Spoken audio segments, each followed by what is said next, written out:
આ તરફ પંચમહાલ ભાજપ ઉમેદવાર રાજપાલસિંહ જાદવ આજે ઉમેદવારી પત્ર ભરશે।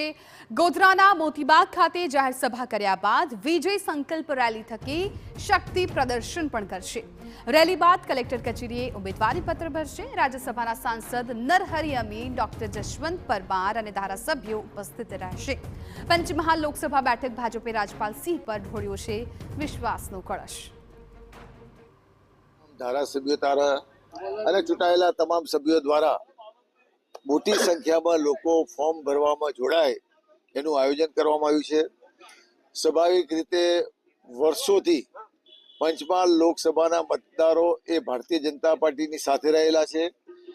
આ વખતે પણ 7મી મેના દિવસે મતદાનમાં પંચમહાલ લોકસભાના મતદારો 5 લાખ કરતા વધારે મતોથી ભારતીય જનતા પાર્ટીના ઉમેદવારોને જંગી મતોથી જીતાડવાના છે। ચૂંટણીનો જે ખરાખેરીનો જે દોર છે એ ઉમેદવારી પત્ર ભર્યા પછી શરૂ થવાનો છે અને એમાં કોઈ શંકા નથી। અમારી પાર્ટીમાં કોઈ નાતીવાદ જાતિવાદથી ચૂંટણી જીતાતી નથી।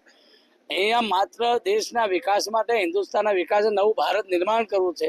તો વિકસિત ભારતના નામે આ પંચમહાલના લોકો આજે મોદી સાહેબ જોડે છે અને 5 લાખથી વધારે લીડથી અમે જીતવાના છે। ગૌરવવર્ધન લોકોમાં જે એક ઉત્સાહ છે કે રાજપાલસિંહ તમે અમારા ગામમાં પ્રચારમાં ના આવશો, તમને જ્યાં કંઈક લાગતું હોય ત્યાં તમે જાઓ અને આખા ગામે ને ગામો આજે ભારતીય જનતા પાર્ટીમાં કમળના સિમ્બોલ પર ને નરેન્દ્રભાઈ મોદીના સાહેબના નામ પર ચૂંટણી વોટ આપશે।